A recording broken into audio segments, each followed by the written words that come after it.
Space sci fi adventure movies मुझे देखना काफ़ी पसंद है और अब मैंने एक और मूवी देखी है जो है Apollo 13। Legendary actor Tom Hank इस मूवी में है, तो मुझे पहले ही पता था कि अगर टॉम हैंक्स सर हैं तो इसमें कुछ ना कुछ धमाल होने वाला है।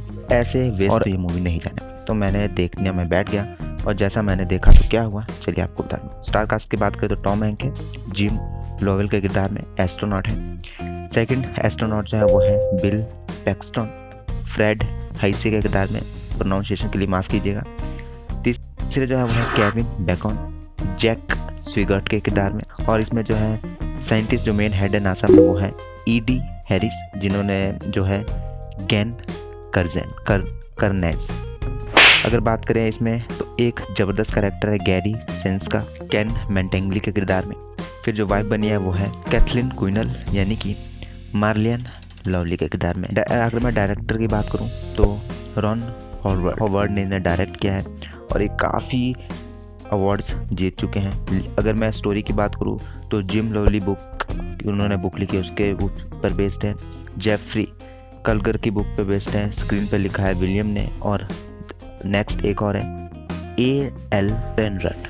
अब बात करते हैं स्टोरी की। देखिए हिस्ट्री में अगर आप जाएंगे तो आपको पता होगा कि अमेरिका और USSR इनके बीच जो है स्पेस के लिए भागदौड़ थी कि कौन सबसे पहले स्पेस में जाता है, कौन सबसे पहले मून पे पहुंचता है। अब अपोलो 13 ये जो स्टोरी है ये है जब नील आर्मस्ट्रॉन्ग गए थे चांद में, उन्होंने पहला कदम रखा था।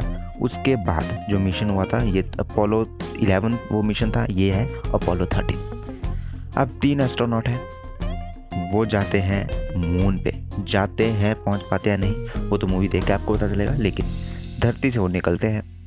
जैसे ही निकलते हैं तो बीच में कुछ खराबियाँ आ जाती हैं उनके ऑक्सीजन सिलेंडर में, और उनकी जो स्पेसशिप है उसमें धमाका हो जाता है।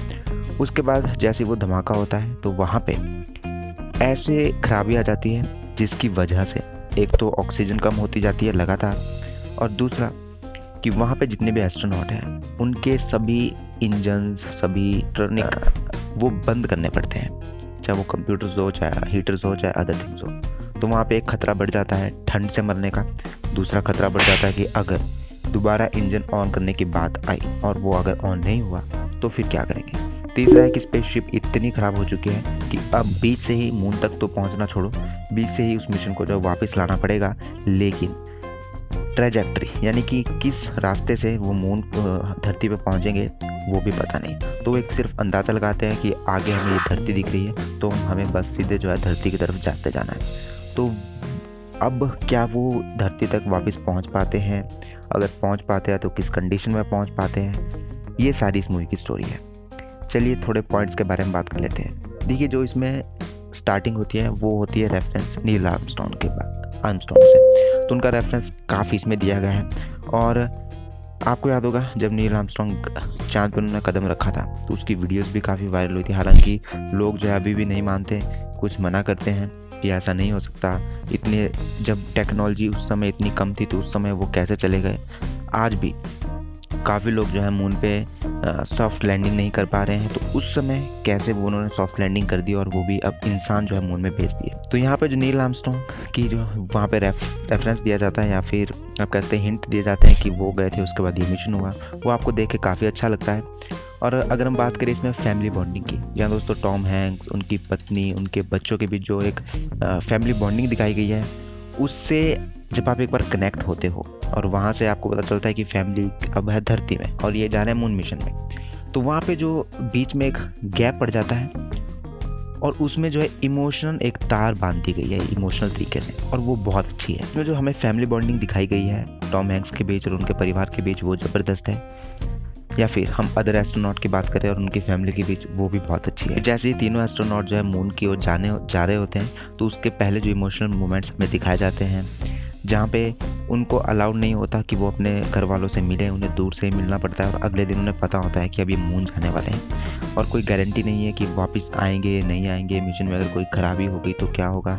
तो वो जो इमोशनल मोमेंट इसमें दिखाए गए हैं वो काफ़ी ज़बरदस्त है और आपको स्टोरी के साथ बांधने में कारगर रहते हैं। इस मूवी का जो इमोशनल पार्ट था वो सबसे बेहतरीन था। अब बात करते हैं ड्रामा की और एक एडवेंचर की। देखिए अगर हम पहले ड्रामा की बात करें तो जो नासा में चल रहा है वो बहुत ही ज़बरदस्त है। अब नासा में जो स्पेस शिप है उसमें तो बहुत कुछ ख़राब हो जाता है। अब उनको पता होता है कि इसमें ठीक तो ये नहीं हो सकता, लेकिन एस्ट्रोनॉट को ये कैसा बताया जाए कि भाई तुम जो है फंसने वाले हो गंदे तरीके से। जो तुम्हारी शील्ड है जो कि जब वो वापस आने लगते हैं, जब हीट शील्ड होती है जो कि हीट से बचाती है, जो हमारे सरफेस होता है उसमें जब एंटर हम करते हैं तो वहाँ पे हीट प्रोड्यूस होती है, तो वहाँ पे जो शील्ड होती है उनकी वो तो डैमेज हो चुकी है, लेकिन अब भगवान भरोसे हैं कि वो शील्ड उन्हें बचा पाएगी, नीचे तक वो आ पाएंगे या फिर आसमान में ही जल जाएंगे। और उस समय जो नासा में जो साइंटिस्ट है उनका जो एक उत्साह है, उत्सुकता है कि भाई वो पहुंच पाएंगे नहीं पहुंच पाएंगे, उनकी बातें चल रही है किस तरह से वो मिशन कंप्लीट करना है, किस तरह से नए नए कम समय में नए नए तरीके खोजने हैं कि उन्हें क्या क्या ऐसा हम बता सके कि वो जो है घर तक पहुंच सके। क्या क्या ऐसी टेक्नोलॉजी है शिप में जो उन्हें नहीं पता, लेकिन कैसे ना कैसे करके उन्हें बतानी है, और बिना कंप्यूटर्स बिना किसी चीज़ के भी उन्हें वो समझानी है कि इसे ऐसे ऐसे करके मैन्युअली आप ऑपरेट करें। फिर धरती में उनके जो पत्नी हैं, उनके जो बच्चे हैं, उनका टेंशन में आना, लोगों का पूरे दुनिया भर में लोगों का प्रे करना कि उनकी जो लाइफ बचे, वो धरती में पहुंच जाए। उस तरह से जो ड्रामा दिखाया गया वो बड़ा ही ज़बरदस्त है और आपको देखने में काफ़ी अच्छा भी लगता है, मज़ा भी आता है। मैं VFX ग्राफिक्स की बात करूँ तो ज़बरदस्त है। देखिए 1995 की ये मूवी है और बॉलीवुड तो आज तक ऐसी मूवी नहीं बना पाया, लेकिन हॉलीवुड ने 1995 में इस तरह से मूवीज़ बना दी थी। तो आप इसी को देख के अंदाज़ा लगा सकते हैं कि उस समय भी इसके ग्राफिक्स, जो स्पेसशिप दिखाई गई है, जो स्पेस दिखाया गया वो कितना ज़बरदस्त था। तो उसके लिए तो इस मूवी को सैल्यूट है। मूवी एंडिंग की बात करूँ तो ब्रेथ टेकिंग है। आगे क्या होगा, वो नीचे आ पाएंगे, धरती में पहुँच पाएंगे कि उनकी शील्ड कहीं ना कहीं एटमॉस्फेयर में तो नहीं जल जाएगी, ऊपर ही, तो वो देख के आपका दिल जो है पंप करना ज़्यादा स्टार्ट कर देता है। बैकग्राउंड म्यूजिक भी परफेक्ट है। अगर बात करूँ रोमांटिक पार्ट तो इसमें नहीं है, ना के बराबर ही आप समझें। इनकी बात करूँ तो टॉम हैंक्स ने ज़बरदस्त काम किया है, साथ साथ बिल जो उनके एक और एस्ट्रोनॉट उन्होंने अच्छा काम किया है, केविन ने भी काफ़ी अच्छा काम किया है, गैरी साइनस इन्होंने ज़बरदस्त काम किया है, और इनका जो कैरेक्टर है वो भी काफ़ी ज़बरदस्त है।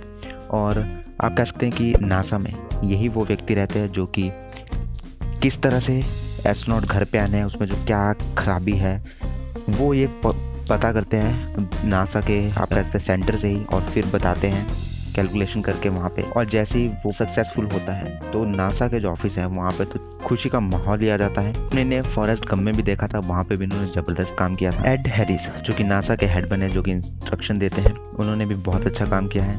और उनका जो एक एंगर है, उनका जो एक काम करने का तरीका है, अग्रेसिवनेस है, वो काफ़ी अच्छी दिखाई देती है। ओवरऑल मैं यही कहूँगा, थ्रिल इसमें है, ड्रामा अच्छा है, स्पेस ग्राफिक्स अगर आपको देखने में बहुत ज़बरदस्त है, एक्टिंग बहुत ज़बरदस्त है, स्टोरी लाइन काफ़ी अच्छी है। ओवरऑल मैं यही कहूँगा काफ़ी अच्छी मूवी है।